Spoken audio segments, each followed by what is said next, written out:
덴마크의 기독교 철학자 쉐렌 킬케고르가 우리에게 들려주는 이야기입니다. 어떤 강도가 보석상에 침입을 했는데 이 강도는 아무것도 훔치지를 않았습니다. 대신에 이 강도는 이 보석상의 모든 제품 아래 진열된 가격표를 다 바꾸어 놓았습니다. 자, 이 가격표를 다 바꾸었습니다. 그 다음날 어떤 일이 벌어졌을까요? 형편없는 싸구려 제품들이 엄청난 비싼 가격으로 팔렸고, 또 엄청난 비싼 제품들이 형편없는 싼 가격으로 팔리게 된 거죠. 그러니까 가치 체계가 무너져 버리고 말았습니다. 성경에서는 사탄의 세력들이 이 강도와 같은 일을 했다고 증언합니다. 그러니까 이 세상에서 가격표를 살짝 바꾸는 거예요. 아주 싸구려에다가 제일 비싸게, 아주 비싼 건 아주 싸구려, 이렇게 가격표를 살짝 바꾸었습니다. 그 결과 이 세상은 어떻게 변했을까요? 가치관의 혼동이 오기 시작했고, 가치관의 붕괴, 가치관의 전도 현상들이 일어나게 된 것이죠. 무엇이 중요한 것인지를 잃어버렸어요. 무엇가 최고의 목숨을 걸고 붙잡아야 될 가치라고 하는 것을 잃어버렸습니다. 예수님께서는 산상수훈에서 이렇게 말씀을 하셨죠. 보물을 땅에 쌓아두지 말아라. 하늘에 쌓아야 된다. 돈과 하나님, 돈이라는 가치와 하나님이라는 가치, 이 가치, 이 돈과 하나님이 두 주인이다 그랬습니다. 근데 하나님이 주인 되도록 해야지 돈이 주인이 돼서는 안 된다라고 말씀을 했습니다. 그래서 우선순위, 참된 가치, 최고의 가치, 최고의 보물, 이걸 모르고 땅의 재물에 눈이 어두운 채로 살아서는 안 된다고 말씀을 했습니다. 사랑하는 주사랑 가족 여러분, 기도의 성자인 조지 밀러는 5만 번 응답받는 기도의 대가입니다. 근데 이 조지 밀러가 한 말이 참 의미심장하게 다가옵니다. 조지 밀러는 이런 말을 했습니다. 여러분 따라하세요. 이 세상에 단 하나의 빈곤이 있을 뿐이다. 그것은 기도의 빈곤이다. 이 세상에 단 하나의 빈곤이 있는데 그 빈곤은 기도의 빈곤이다. 최고의 명언이라고 생각을 합니다. 이 조지 밀러는 젊은 시절 아버지의 호주머니 속에서 돈을 훔치는 좀도둑이었습니다. 술에 빠졌죠. 향락에 빠지고 도박에 빠지고 허랑방탕하는 불량 소년이었습니다. 그런데 조지 밀러가 예수 그리스도를 믿게 됐죠. 모든 가르침과 특별히 물질의 공급자가 하나님이라고 하는 분을 만나고 알게 되었습니다. 사람이 아니라 하나님께 기도해야 된다. 하나님이 공급자가 되는 것이다. 이런 사실들을 알았습니다. 이 조지 밀러는 5만 번의 기도 응답을 받으면서 알았죠. 사도 바울도 알았습니다. 기도가 모든 것이다 하는 것을 알았습니다. 자, 기도는 크리스찬이 배워야 되는 많은 일 가운데 한 가지가 아니라 배워야 할 모든 것이라는 것입니다. 정말 기도는 모든 것이다. 가장 중요한 최고의 가치가 뭘까? 하나님의 말씀을 붙잡고 기도하는 것이다. 그래서 정말 기도가 가장 위대한 가치다 하는 것입니다. 그래서 기도로 일하는 법을 배우고, 기도로 사랑하는 법을 배우고, 기도가 선교고, 기도가 전도고, 자, 기도로 축복하는 법을 터득해야 되고, 기도로 숨쉬고, 기도로 감사하고, 기도로 찬양하고, 기도로 문제를 해결하고, 호흡하고, 승리하고, 이 기도를 통해서 풍성한 비결을 배울 수 있다 하는 것입니다. 그래서 오늘 저는 절대 가치, 최고의 가치가 기도인데, 우리가 기도라고 하는 것은 무엇이고 어떤 기도를 해야 하느냐 하는 얘기를 하려고 합니다. 자, 이 첫 번째 이야기는 기도의 빈곤이 모든 문제의 근원이다 하는 것입니다. 자, 기도의 빈곤이 모든 문제의 근원이다. 모든 문제의 근원, 잘못된 그 뿌리가 기도하지 않기 때문이다 하는 것입니다. 자, 우리 한국 사회가 아주 건강하게 성장하고 산업화와 민주화도 거뜬히 일궈냈습니다. 지구상의 유일한 나라죠. 기도했기 때문이죠. 한국교회의 부흥과 성장도 세계에서 이런 나라가 없습니다. 역시 기도였습니다. 여러분, 개인이 성장하고 성숙하고 우리가 이만큼 살아가게 된 것도 역시 기도입니다. 자, 기도와 이어져서 성장과 발전과 성숙이 가능한 것이다 하는 거죠. 우리는 새벽 기도, 새벽의 종소리와 함께 독특한 한국의 철야 기도가 생겨났고, 우리 기도할 때 뜨거운 삼창, 주여 삼창의 기도가 생겨났고, 셀 수도 없는 기도원들에서 기도 소리 꼴짝이마다, 바위 너덜마다, 강가마다, 바닷가마다 부르짖는 기도의 소리들이 결국은 이렇게 아름다운 기적의 역사를 이루었다는데 이견이 없죠. 자, 특별히 중보 기도는 참 한국의 독특한 기도라고 생각이 듭니다. 우리가 대통령과 위정자들을 위해 간절히 기도하고, 나라와 민족과 북한, 특별히 남북의 통일을 위해 뜨겁게 기도하고, 지구촌에서 일어나는 여러 가지 많은 문제, 우리의 문제가 아니라고 할지라도 이웃의 문제를 놓고 중보 기도하는 선교사님들을 파송하고 눈물로 기도를 했습니다. 요즘 왜 이럴까? 왜 나라와 민족은 총체적으로 난국에 빠져 있을까? 왜 병들지 않는 것이 하나도 없고 다 골마서 터지고 있는가? 정치와 경제, 사회와 문화, 교육, 안보, 온전한 것이 없는 문제투성이죠. 진흙탕 속에 빠져 있습니다. 그 이유는 뭘까? 기도의 빈곤이라고 하는 것입니다. 오늘 저는 예배드린 여러분에게 질문하고 싶습니다. 여러분의 기도 생활에는 문제가 없습니까? 어떻습니까? 기도의 물결이 다시 일렁이고 교회마다 뜨거운 간절한 기도의 소리들이 일어나야 합니다. 신앙은 과거, 옛날을 자랑하는 것은 어리석은 일입니다. 오늘, 지금 내가 어떻게 하고 있나를 돌아보시기를 바랍니다. 한 골동품 장사꾼이 시골의 어느 식당에 가서 식사를 하게 됐습니다. 근데 문간에서 개가 개밥을 먹고 있는데 보니까 그 밥그릇이 보니까 너무 귀한 골동품이에요. 이게 보통 귀한 게 아니에요. 그래서 그거를 이걸 내가 사야 되겠구나.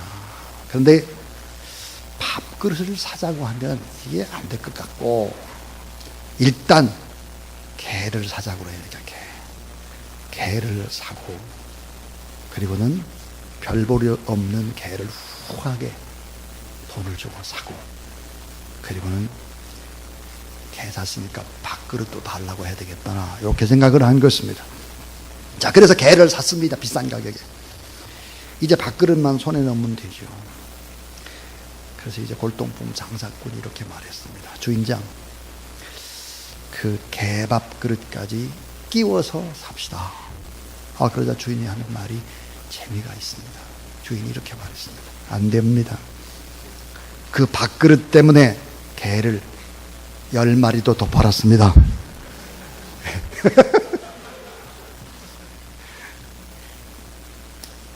골동품의 가치를 알아본 거예요. 가치. 자, 여러분, 이 가치를 모르면 인생에 참 어리석을 수밖에 없는 거죠. 절대 가치를 알고 절대 가치를 누리며 살아가는 사람이 되어야 된다. 이 절대 가치를 모르면 이게 안 되는 거잖아요. 여러분, 상대 가치에 매달리면 안 돼요. 이 절대 가치가 기도입니다. 기도. 공지영 씨가 쓴 공정의 수도원 기행 중에 버리면 얻는다라는 내용의 짤막한 글이 있습니다. 그 글은 이렇습니다. 금을 얻기 위해서는 마음속에 가득 찬 은을 버려야 하고, 다이아몬드를 얻기 위해서는 또 어렵게 얻은 금마저 버려야 합니다. 버려야 얻습니다. 그러나 버리면 얻는다는 것을 안다 해도 버리는 일은, 그것이 무엇이든 쉬운 일이 결코 아닙니다. 버리고 나서 오는 것이 아무것도 없을까 봐 그 미지의 공허가 무서워서 우리는 사는 오늘에 집착을 하고 있는 것입니다. 신학자 폴 필리가 이렇게 말을 했습니다. 인간은 자고로 그것 때문에 살고 그것 때문에 죽을 수 있는 그것이 있어야 된다. 그것이 뭐예요? 그것 때문에 살고 그것 때문에 기뻐하고 그것 때문에 목숨을 바칠 수 있는 그것은 바로 절대 가치입니다. 절대 가치. 자, 사실 절대 가치를 발견하고 그것을 위해서 인생을 살아가는 사람은 행복한 사람이죠. 난 이것을 위해 살고 이것을 위해 죽으면 참 좋겠다. 절대 가치를 발견하고 이렇게 사는 사람. 여러분, 예수 그리스도가 절대요. 그 예수 그리스도에 주신 말씀을 붙잡고 기도하는 것이 절대 가치라는 사실을 여러분 믿으시기를 바랍니다. 자, 마귀는 오늘 또 거짓말로 유혹을 합니다. 때로는 공포와 불안을 주면서 살다가 허무해지는 것 가지고 가치를 먹이죠. 광명한 산서처럼 위장 전술을 씁니다. 그게 뭘까? 정말 중요한 가치가 돈이라고 생각하는 거야. 돈. 또 정말 중요한 게 뭘까? 명예고 쾌락이고 좋은 집이고 자동차고. 아니, 살기 좋은 이때 우리가 왜 이렇게 살아야 되냐? 이 마귀의 무서운 전략입니다. 최고 절대 가치는 이 땅에 있는 것이 아니죠. 하나님의 거룩한 나라 예수 그리스도를 절대화시키면서 주님께 간절히 기도하고. 여러분 따라하세요. 예수 그리스도를 가슴에 품고 민족과 세계로. 이게 우리 교회의 최고의 가치입니다. 예수 그리스도를 내 마음에 품고 민족과 세계를 향해서 복음을 증거하자. 그러기 위해서 우리가 뜨겁게 기도하는 것이 최고의 가치다 하는 것이죠. 자, 기도에 성공해야 모든 것에 성공을 하는 것이죠. 그래서 두 번째 이야기는 따라서 기도를 쉬면 죄를 짓고 모든 것에 생명력을 잃어버립니다. 기도를 쉬면 죄를 져요. 죄를. 뿐만 아니라 기도를 쉬게 되면 생명력이 없습니다. 죽는 거예요. 제가 참 좋아하는 화가가 있습니다. 화가. 자, 한번 그림을 띄워볼까요? 자, 알바르토 디로의 기도하는 손이라는 작품입니다. 기도. 참 이 디로가 참 대단한 기독교 화가잖아요. 이 알바르토 디로는 화가가 되고 싶어 했지만 너무 가난해서 그림 공부를 할 수가 없었죠. 그래서 공리 끝에 친한 친구와 이렇게 약속을 했습니다. 우리 둘 중에 하나가 먼저 그림 공부를 하자. 그리고 그림 공부를 잘 할 수 있도록 뒷받침을 하자. 그리고 화가가 되고 나면 계속 띄우세요. 화가가 되고 나면 그 다음 네가 공부를 또 해라 이랬습니다.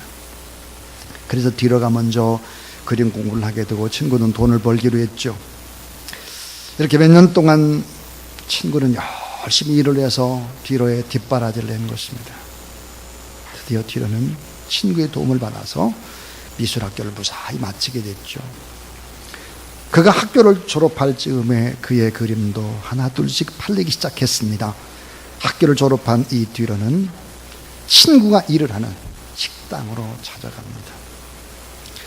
근데 식당에 도착했을 때 그 친구는 마침 식당의 한 모서리에서 친구 디로를 위해서 무릎 꿇고 하나님 앞에 기도하고 있었습니다.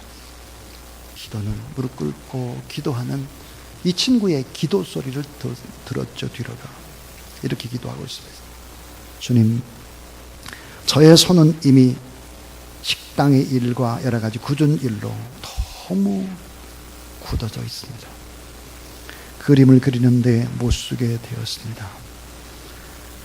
내가 할 몫까지 디로가 할 수 있도록 디로를 도와주세요. 그가 아름다운 그림을 그릴 수 있도록 기도합니다. 디로를 도와주세요.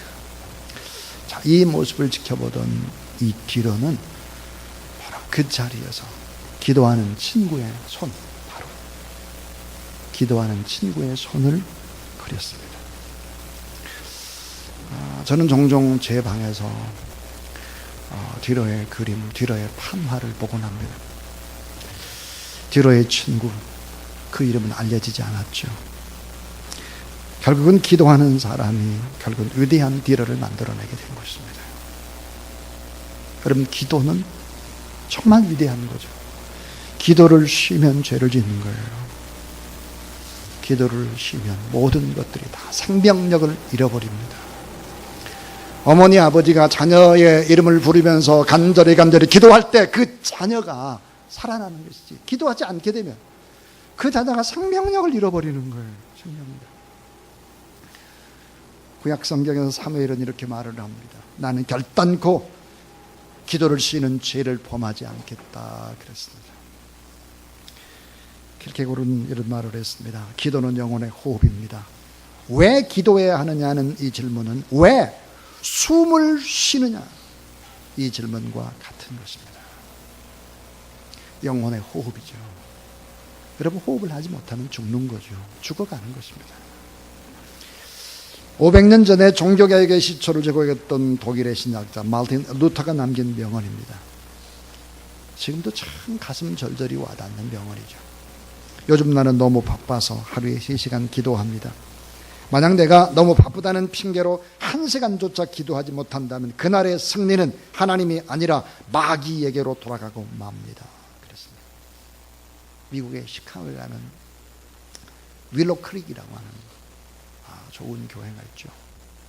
그 윌로 크릭의 담임 목사님 빌 하이버스 목사님이 책을 냈습니다. 몇 년 전에. 너무 바빠서 기도합니다. 너무 바빠서 기도하는 거예요.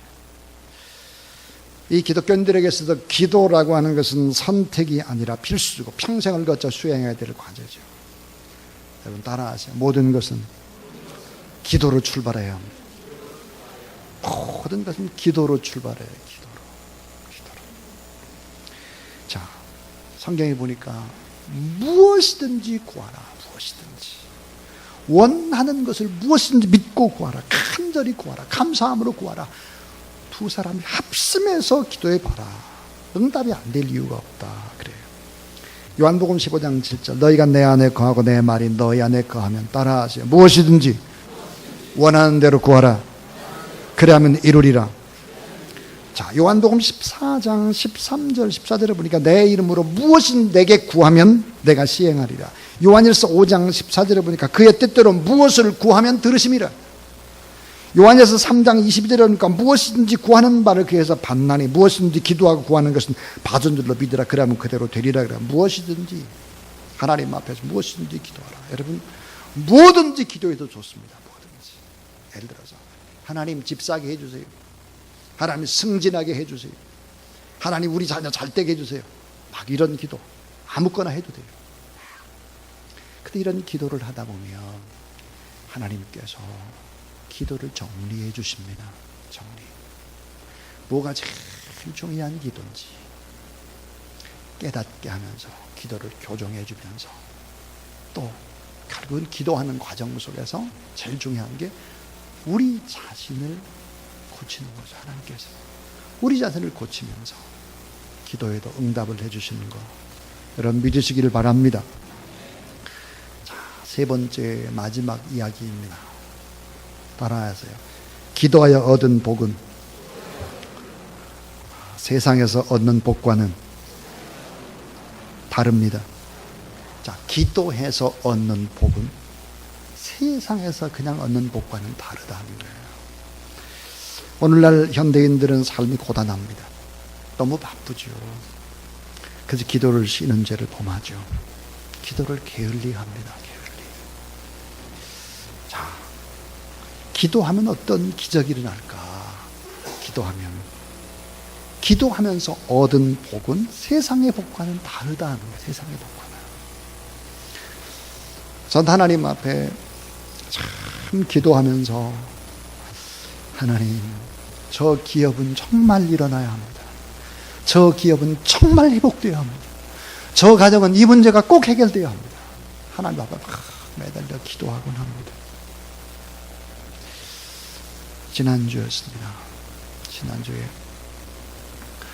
우리 정양구 집사님 오늘 예배에 나오셨는데 기도를 다 마치고 올라가려고 하는데 정 집사님과 저만 남았습니다.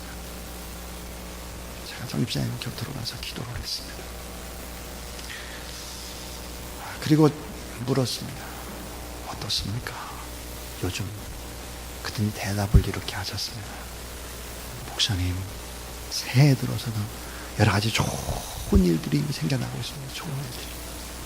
사실은 저희 교회에 4층에 사무실이 있다가 방배동으로 사무실을 옮겨갈 때 제 마음이 많이 아팠습니다.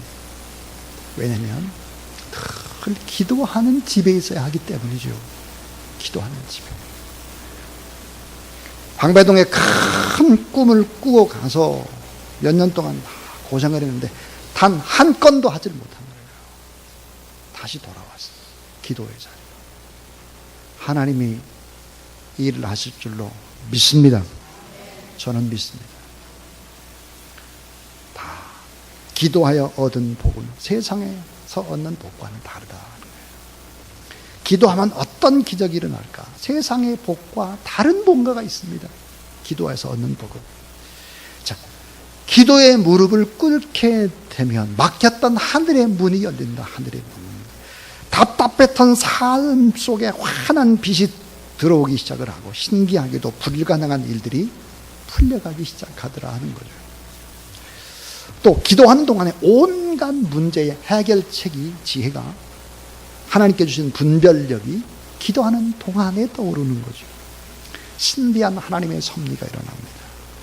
기도하면서 인생을 걷다 보면 어느덧 함정과 지뢰의 밭을 무사히 빠져나왔음을 알게 됩니다. 기도하면서 인생을 향한 크고 놀라운 계획과 꿈이 있구나 하는 걸 알게 돼요. 여러분, 기도하는 사람에게 하나님이 주신 선물이 있습니다. 그것은 바로 꿈, 비전입니다. 여러분에게 묻고 싶습니다. 여러분의 비전이 뭡니까? 꿈이 뭡니까? 그거 있어야 합니다. 이거 없으면 사람은 방자에 행하게 되죠. 어디로 갈지 몰라 헤매게 됩니다. 따라하세요. 기도하면 천사의 손길이 우리를 돕습니다. 눈으로 보이지 않는데 예수님께서 겟세마네 동산에서 기도할 때 천사가 일어나 힘을 돕더라 그랬습니다. 나를 위해서 누군가는 움직이는 손길들이 나타나기 시작을 한다. 성경 보니까 둘이서 기도하면 그 가정에 불가능한 모든 것들이 해결된다. 둘이 합심해서. 또 하나 따라주세요. 기도하면 문제가 작게 보입니다. 기도하지 않으면 아주 예민하게 작은 것도 막 크게 확대 해석을 하는데 기도하면 하나님의 마음으로 위에서 내려보기 때문에 작게 보이는 거죠. 동시에 기도하면 어떤 일들이 벌어질까? 우리 마음의 변화입니다. 마음에. 기도하면 용서할 능력도 생겨나고요. 기도하면 여러분 숨어져 있는 상처도 치유되고요. 더 깊은 은혜가 임하면서 놀라운 영적 능력의 사람이 된다는 사실을 믿으시기를 바랍니다. 위대한 전도자 빌리 그레엄이 이렇게 말했습니다. 기도는 아침에 열쇠다. 저녁엔 자물쇠다. 그러면서 기도 생활에 녹아들어야 삶의 문제들이 해결되면서 평강을 얻게 된다. 그랬습니다. 찰스 펄저는 런던에서 목회하면서 강조하고 또 강조했던 구절이 있습니다. 그게 뭘까? 내가 너를 내 손바닥에 새겼고, 이사야 49장 16절 말씀입니다. 자, 내가 너를 내 손바닥에 새겼고 그랬습니다. 자, 하나님이 여러분의 이름을 손바닥에 새겼다는 거예요. 손바닥에 새기기 위해서는 어떻게 되죠? 손바닥을 칼로 상처가 날 수밖에 없죠. 주님의 손에는 수없는 상처가 있습니다. 그 상처는 무엇일까? 주님의 백성들, 그 이름들이 손바닥에 진정 새겨질 수 있도록 우리 주님은 십자가에 매달려 돌아가신 것입니다. 내가 많이 힘들고 어려울 때 손바닥을 바라보시고 이 손바닥을 주님의 십자가를 향할 수 있도록 해보십시오. 그럼 우리는 하나님 앞에서 나를 이렇게 사랑하시는 하나님, 나를 위해 죽으시고 지금도 나를 위해서 하늘에서 내 모습을 바라보고 중보하고 계시는 주님, 그 주님을 우리는 볼 수 있게 되는 것이죠. 절대 가치가 되는 기도, 우리가 어떤 기도를 해야 될까? 그것은 골로새 1장 9절부터 12절에 보니까 하나님의 뜻을 잘 아는 자가 되게 해주세요. 하나님 뜻을 잘 알 수 있도록 기도하고, 자, 그래서 하나님이 원하는 일들을 행할 수 있는 그런 능력을 달라고 기도를 하고, 동시에 여러분 따라하세요. 견디고 오래 참는 자 되게 하소서. 오래 참고 견디라는 거예요. 여러분 오래 참고 견딜 수 있는 자 되게 해주세요. 그 다음에 골로새서 1장 12절에 보니까 우리로 하여금 빛 가운데 성도의 기업의 본을 얻기에 합당하게 하신 아버지께 감사하게 하시기를 원하노라. 그러니까 모든 일에 감사하는 자 되게 하소서. 자, 저는 이 골로새서 1장 9절부터 12절까지의 이 바울의 기도를 성숙을 향한 최고의 가치다, 이렇게 이름을 붙이고 싶습니다. 하나님의 뜻을 잘 아는 자 되게 하소서. 여러분 따라하세요. 하나님의 뜻을 잘 아는 자 되게 하소서. 주님이 원하는 것을 행하는 자 되게 하소서. 견디고 오래 참는 자 되게 하소서. 특별히 마지막에 모든 일에 감사하는 자, 모든 일에 감사하는 자 되게 하소서. 바울의 기도입니다. 바울의 기도. 하나님 앞에 여러분 새해를 정말 기도로, 최고의 절대가진 기도로 말씀을 붙잡고 기도에 온 힘을 기울여가는 저와 여러분, 우리 모두 다 될 수 있기를 주님의 이름으로 축원합니다.